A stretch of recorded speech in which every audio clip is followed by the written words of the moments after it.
So, your social security number is worth $1 to $6. A stolen credit card, 5 to 30. A complete identity package, 15 to $100. Corporate network access goes for 500 to 3,000. 15 billion stolen credentials sit in searchable databases on underground marketplaces right now. Everyone asks how hackers steal your data.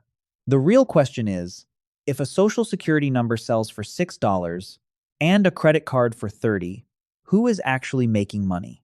Where does the real revenue come from in an economy built on products worth less than a sandwich? If your company happens to be a Fortune 500, the price for network access goes higher. Domain administrator access to a major corporation has sold for as high as $50,000. That sounds expensive until you consider what the buyer can do with it. And the prices on the smaller stuff keep dropping.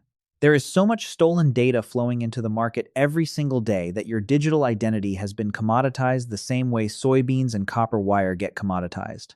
There are sellers, buyers, price fluctuations based on freshness and quality, and more supply hitting the market constantly. The dark web runs on the same business models as the companies you use every day. Franchise structures, subscription pricing, affiliate commission programs, and the same brutal inequality between the people who built the platform and the people who work on it.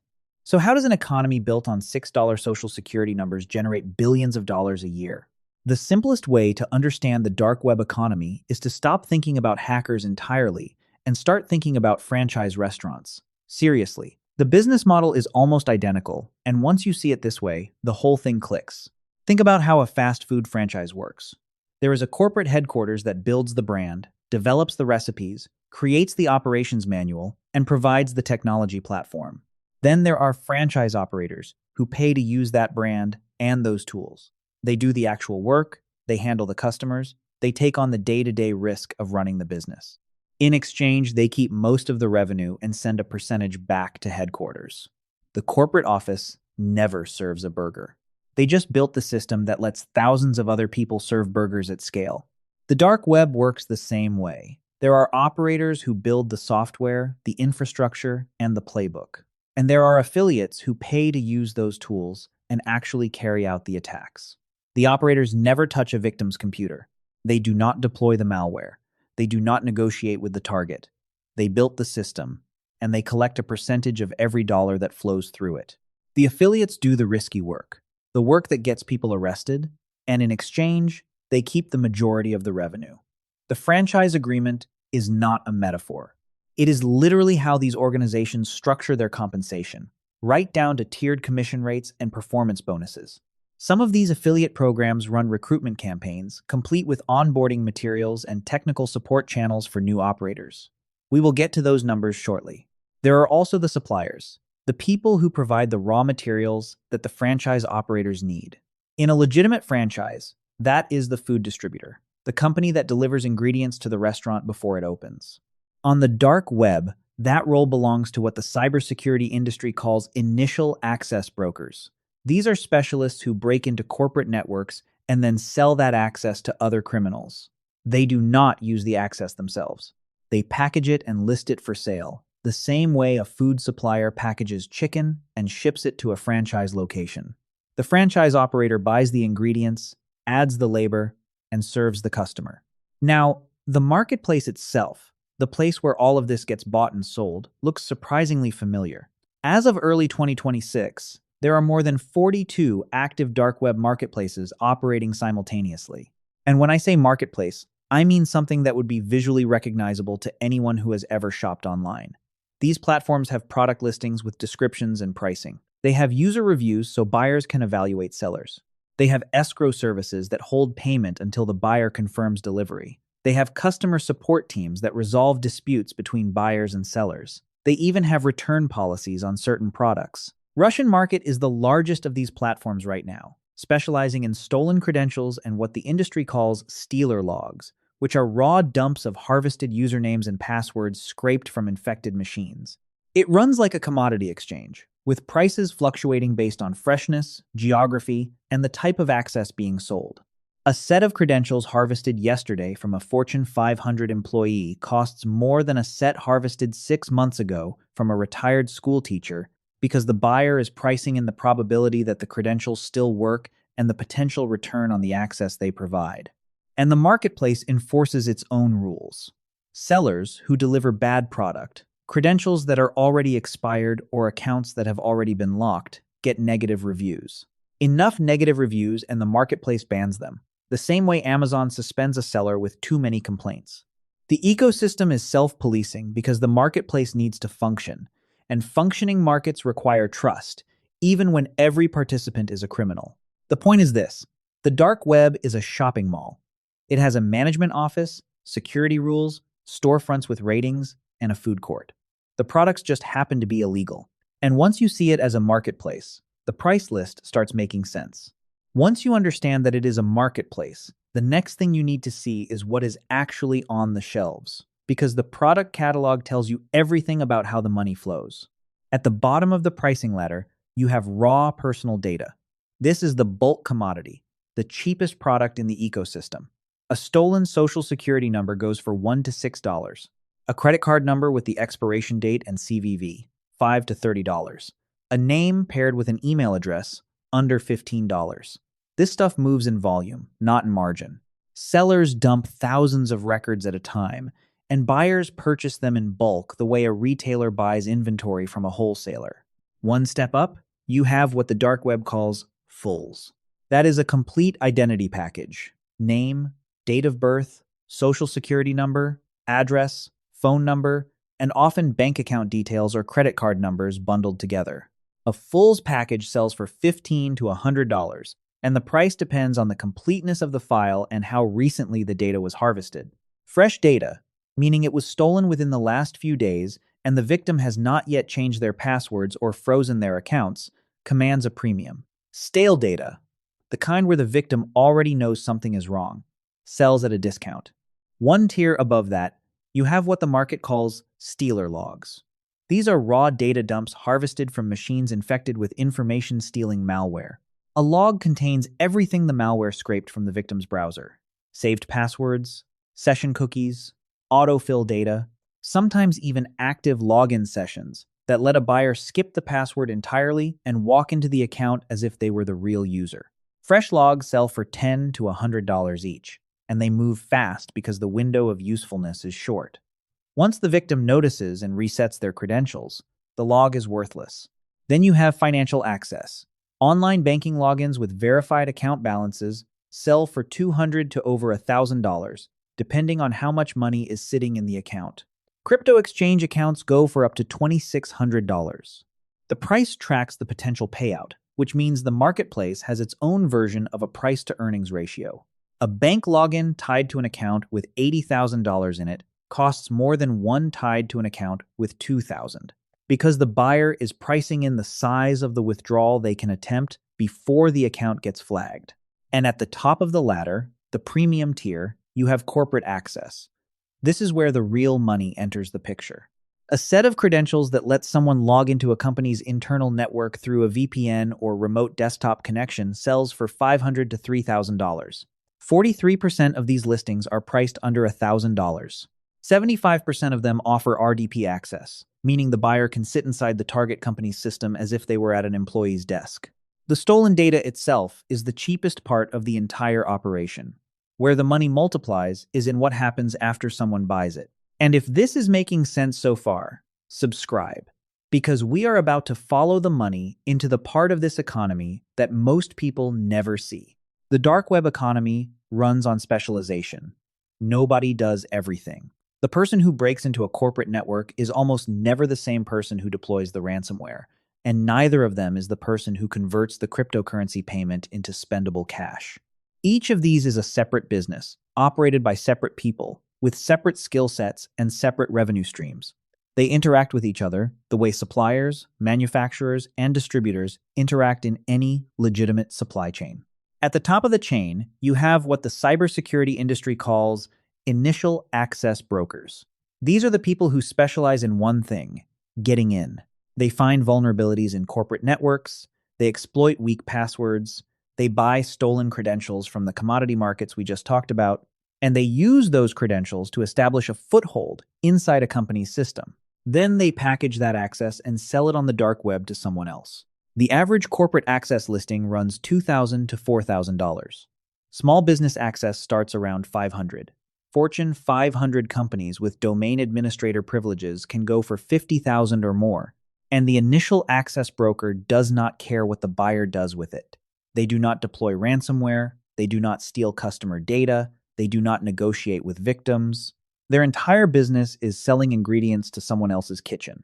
They supply the raw material and let somebody else cook. According to researchers at Rapid7, initial access brokers have been shifting toward higher value targets and charging premium prices. The market is maturing. The sellers are getting more sophisticated about pricing based on the target company's revenue, its sector, and the type of access they are offering. On the other end of the supply chain, you have the cash-out specialists, the money launderers. Cryptocurrency is the payment rail for almost the entire dark web economy, and stablecoins now account for 84% of all illicit transactions, according to the Chainalysis 2026 Crypto Crime Report. But cryptocurrency sitting in a wallet is not the same as money you can spend. Converting it requires layering it through mixers, through decentralized exchanges, through shell companies, and increasingly through what Chainalysis identified as Chinese money laundering networks, which emerged in 2025 as a dominant force in the illicit on-chain ecosystem. These networks take a percentage of every transaction they process, and they process a lot of transactions. Between the people who get in and the people who get the money out, there is an entire industry of tool builders, malware developers, and exploit sellers. But the version you have heard, the one where a lone hacker does all of this alone from a dark room, that is not the full picture. All of these specialists play supporting roles. The biggest revenue stream on the dark web is renting software. Ransomware as a service is the single most profitable business model on the dark web, and it works exactly like the franchise system we talked about earlier. Except instead of selling burgers, the franchise sells extortion. Here is how it works. A ransomware operator, the corporate headquarters in our analogy, builds the encryption software, the payment portal, the negotiation chat system, and the infrastructure that makes the whole operation run. They spend months developing the code, testing it against security products, and building the back-end systems. Then they recruit affiliates. The affiliate is the franchise operator. They buy access to a target company from an initial access broker, deploy the ransomware software provided by the operator, and handle the attack from start to finish. When the victim pays, the revenue splits. The standard split gives the affiliate 60 to 80% of the ransom payment. The operator keeps 20 to 40% for providing the tools, the infrastructure, and in many cases, the negotiation support. The affiliate takes on the operational risk. The operator collects a cut of everything without ever touching a victim's network. And the splits are getting more competitive. The Black Cat Ransomware Group, also known as ALPHV, offered affiliates 80 to 90% of the take, which is the highest documented split in the industry. They were essentially buying market share the same way a ride-sharing company burns cash to attract drivers. One group, a ransomware operation called Vect, took it even further. Vect runs a tiered commission structure that reads like a corporate sales compensation plan. New affiliates start at 80% commission. Once they have extorted $5 million from victims, they move to 82%. At $75 million in total extortion, they earn 89%. That is a performance ladder with escalating commission rates, built to incentivize volume, built to reward the affiliates who produce the most revenue, built on the exact same logic as a pharmaceutical sales bonus structure. The numbers tell the rest of the story. According to the Chainalysis 2026 Crypto Crime Report, total on-chain ransomware payments reached approximately $820 million in 2025. That was actually down 8% from 2024, even though claimed attacks rose 50% in the same period. The reason for the decline is that fewer victims are paying. Only 28% of targeted organizations paid a ransom in 2025, down from 50% 2 years earlier. But the median ransom payment grew 368% year over year to nearly $60,000. Fewer victims are paying, but the ones who do pay are paying more. The franchise model handles ransomware, but ransomware is one product line. The dark web runs an entire service economy. Ransomware gets the headlines because the payments are large and the victims are visible. But underneath the ransomware layer, there is an entire ecosystem of criminal services that operates on the same subscription and pay-per-use logic as the software industry. The cybersecurity world calls it cybercrime as a service, and the revenue in this sector grew from $700 million to $850 million between 2024 and 2025. That growth came from one thing: lowering the barrier to entry. You do not need to know how to code to launch a cyber attack anymore. You just need a credit card and a Telegram account. Phishing kits, the pre-built packages that let someone create a fake login page for a bank or an email provider, are available on the dark web for under $25. For the price of a lunch, someone with no technical skills can deploy a credential harvesting operation that mimics a legitimate website well enough to fool most people. The kit comes with the fake page, the hosting instructions, and in many cases, a step-by-step guide that walks the buyer through setup. Some kits are sold on Telegram rather than on dark web marketplaces, which means the buyer does not even need to know how to access the dark web to purchase criminal infrastructure. And the sellers market these tools the way legitimate software companies market theirs. Some phishing kit vendors run their own customer acquisition campaigns, advertising through encrypted messaging apps and social media, reaching buyers who would never have found a dark web marketplace on their own. The more sophisticated versions cost more and do more. Adversary in the middle kits like Tycoon 2FA were priced at $120 for 10 days or $350 per month. These kits do not just capture passwords. They intercept the authentication session in real time, which means they can bypass two-factor authentication. At its peak, Tycoon 2FA was reaching over 500,000 organizations per month before Microsoft and Europol took down 330 of its domains in March 2026. And the product development cycle on the dark web moves fast. The FBI's 2025 IC3 annual report identified 63 new ransomware variants in a single year. That is roughly 5.25 new variants per month. New strains entering the market at a pace that would be impressive for a legitimate software company. Each one designed to evade the specific security tools and detection signatures that caught the last version. And each new variant forces defenders to rebuild their detection from scratch, which means the security industry is always one step behind the product cycle on the other side. The services come with documentation. They come with customer support forums where buyers can ask technical questions and get help from the developers. Some of them come with satisfaction guarantees, the literal promise that if the tool does not work as advertised, the seller will fix it or refund the purchase. One researcher at Microsoft described it as a mirror image of the legitimate software industry, and that is not an exaggeration. The entire ecosystem is modeled on the same principles that make legitimate SaaS businesses work: modular products, recurring revenue, ease of use for non-technical customers, and scalable infrastructure that can handle thousands of transactions simultaneously. And the economics of it are lopsided in the attacker's favor in a way that should make anyone uncomfortable. A $25 phishing kit can generate thousands of dollars in stolen credentials on its first deployment. A $350 per month adversary in the middle subscription can reach hundreds of thousands of targets. The cost of launching an attack has dropped so far below the potential return that the economics practically guarantee volume. When the startup cost of a criminal enterprise is less than a pair of sneakers, the barrier to entry has effectively disappeared. The business model works. The infrastructure works. The question is how big this has actually gotten. According to the Chainalysis 2026 Crypto Crime Report, illicit cryptocurrency addresses received at least $154 billion in 2025. That is a 162% increase from the year before. $154 billion. That is the kind of number that makes accountants cry. Now, the largest chunk of that, roughly $104 billion, came from sanctioned entities, which is a category that includes state-sponsored operations and organizations under international sanctions that use cryptocurrency to move money outside the traditional banking system. That is its own problem, and it is enormous. But it is not the dark web marketplace economy we are talking about here. The categories that matter for this conversation are the ones where the business models we just described are doing the work. Scams and fraud accounted for an estimated $17 billion.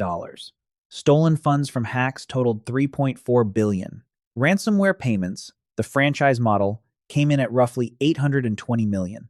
Fewer victims are paying, as we saw earlier, but the franchise model adapted by raising the price per attack. The model held its revenue even as the customer base shrank, the same way a luxury brand raises prices to compensate for fewer buyers. But those numbers only capture the cryptocurrency side. The FBI's 2025 Internet Crime Complaint Center report puts the picture in a different frame.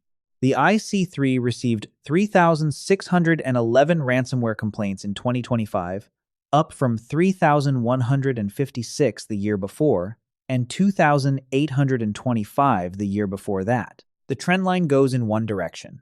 And ransomware is not even the most expensive category of cybercrime by reported losses. Business email compromise, which is a type of attack where criminals impersonate a company executive or vendor and trick someone into wiring money to a fraudulent account, generated $3.046 billion in losses from just 24,768 complaints filed with the IC3 in 2025. That is an average loss of $122,999 per complaint. One email, one wire transfer, $123,000 gone. And phishing is the fastest growing category in the IC3's data.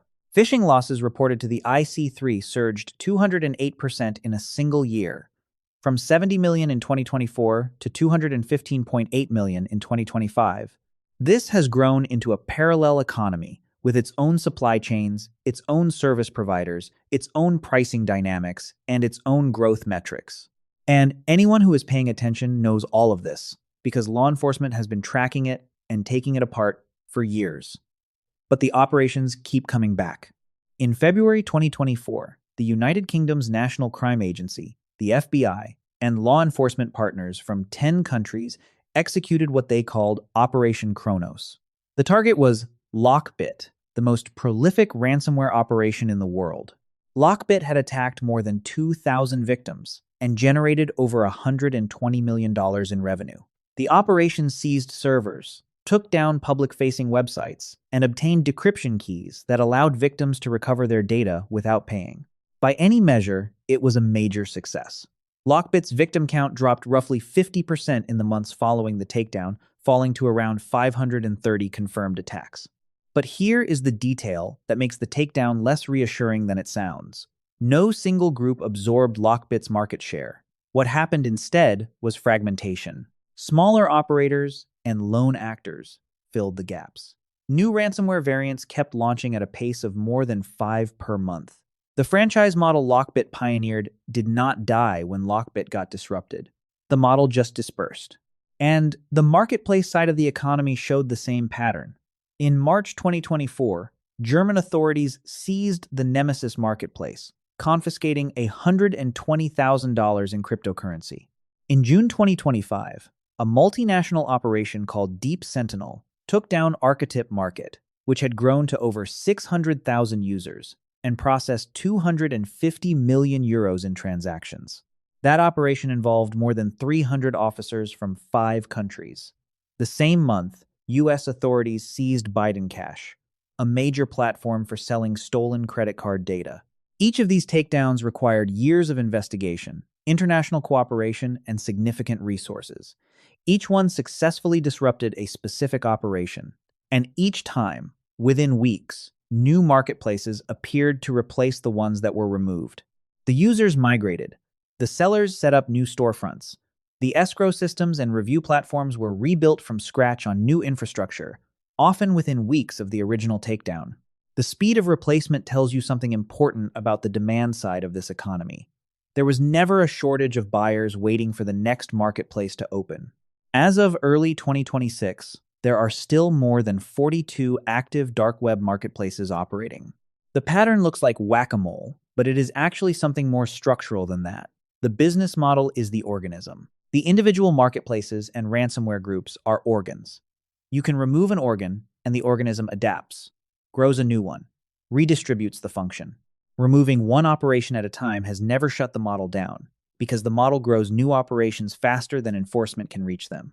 Subscribe if you have not, because what comes next is the part of this story that changes how you look at all of it. Everything we have talked about so far might sound like someone else's problem. Ransomware hits hospitals and pipelines. Business email compromise targets CFOs at mid-sized companies. Data breaches happen to corporations with millions of customers. And that framing is comfortable because it puts distance between you and the supply chain. But the supply chain runs through your digital life, whether you think about it or not. 15 billion stolen credentials are circulating on underground marketplaces right now. That number is not a projection or an estimate of future risk. It is the current inventory.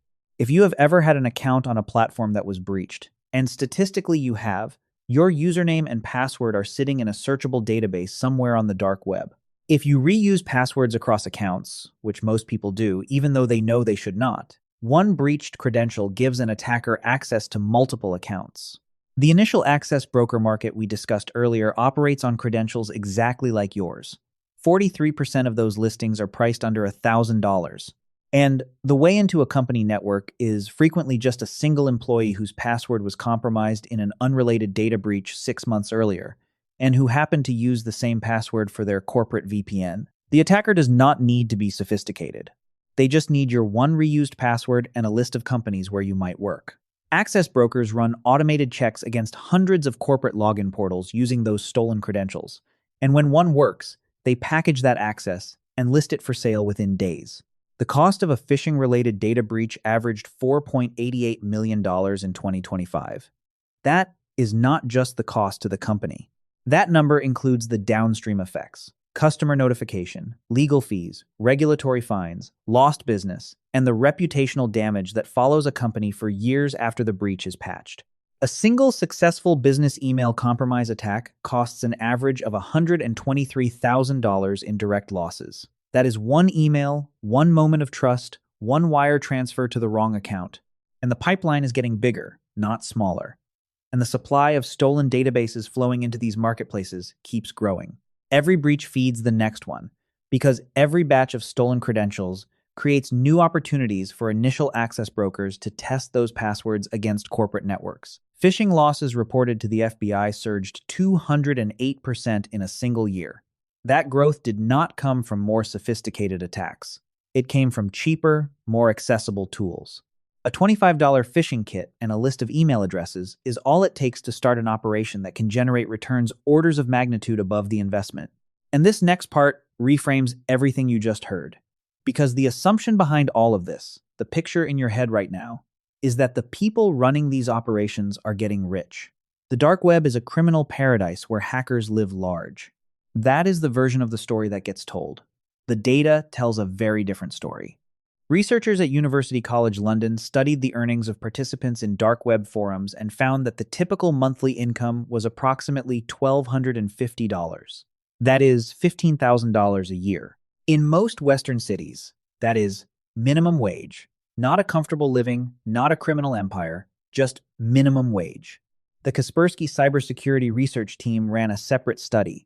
They reviewed approximately 200,000 employment-related messages posted on 155 dark web forums between January 2020 and June 2022. What they found was a labor market that looks remarkably similar to the legitimate economy. Job postings for developers, for penetration testers, for malware analysts, for reverse engineers, salary ranges posted openly. The median monthly salary across all roles ranged from $1,300 to $4,000, depending on the position. Reverse engineers, the most technically skilled role, earned the highest median at $4,000 a month. That is $48,000 a year for the top technical talent in a multi-billion-dollar criminal economy. And some of these job postings advertised benefits, bonuses, paid time off, performance reviews. The hiring process looked like any mid-tier tech company. Now, at the other end of the spectrum, the top earners in cybercrime take home more than $167,000 per month, which is over $2 million a year. These are the people who built the platforms. They sit at franchise headquarters, collecting a percentage of every dollar that flows through the system while someone else takes the operational risk. Think about the Vect ransomware commission structure we discussed earlier. An affiliate who reaches the top tier, who has extorted $75 million from victims, earns 89% of every payment.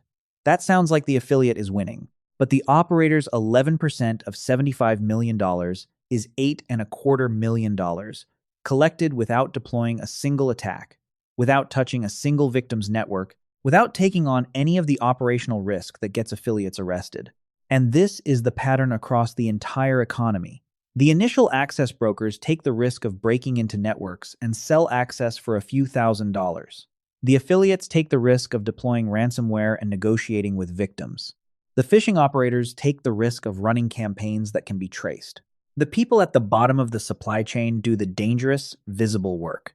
And the people at the top, the platform builders, the tool developers, the infrastructure operators, collect a percentage of everything without ever being in the room where the crime happens. If you are wondering whether that sounds familiar, it should. This is the same economic structure that defines Silicon Valley. Build the platform. Let others do the work. Take a cut of every transaction. The most successful business model in the legitimate tech economy is also the most successful business model in the criminal economy. Uber does not own cars. Airbnb does not own hotels. And the most profitable ransomware operators do not deploy ransomware. Stolen data is a commodity. What the dark web actually sells is leverage. The ability to threaten a company's operations, its reputation, and its customer relationships, packaged into a scalable business that can be operated from anywhere in the world. And the people who capture the most value from that leverage are the ones who built the infrastructure to sell it. The typical cybercriminal is not living in a penthouse. They are grinding out $1,200 months, selling stolen credentials in bulk, running phishing campaigns that return a few $100s at a time, or working as hired developers for organizations that pay them less than a junior software engineer at a mid-tier tech company. The dark web has its own working class, and the gap between that working class and the people who own the platforms they work on is just as wide as the gap in the economy they are stealing from. Your social security number sells for $1 to $6. We started there, and now you understand why. It is cheap because the economy that trades in it has industrialized. There are so many stolen records, so many breached databases, so many compromised credentials flowing into the market every single day that individual identities have been reduced to bulk inventory. To this system, you are a line item on a price sheet, valued by freshness and completeness, the same way produce is valued at a wholesale market. The franchise operators take their cut. The platform builders take a bigger one. The supply chain moves your data from the point of theft to the point of monetization with the efficiency of a logistics company, and at every stage, someone is earning a margin on it. The person who stole it earned almost nothing. Meanwhile, the platform builder who never touched a victim's network collected a percentage of everything and may never be caught. All while the worker at the bottom of the supply chain, the one who actually took the risk, earns $1,250 a month, the same as a fast food worker, in an economy that generates $154 billion a year in illicit cryptocurrency transactions alone. The dark web is a job market, a franchise network, and a supply chain. The people who own the platforms get rich. The people who do the work earn less than entry-level employees at the companies they are stealing from. The real question is not how much your data is worth on the dark web. It is why the business model that makes the most money from your stolen information is the one that never has to steal anything at all. If this changed how you think about cybercrime, tell me where you are watching from in the comments. And subscribe, because we are going deeper into how one of these operations actually runs from the inside.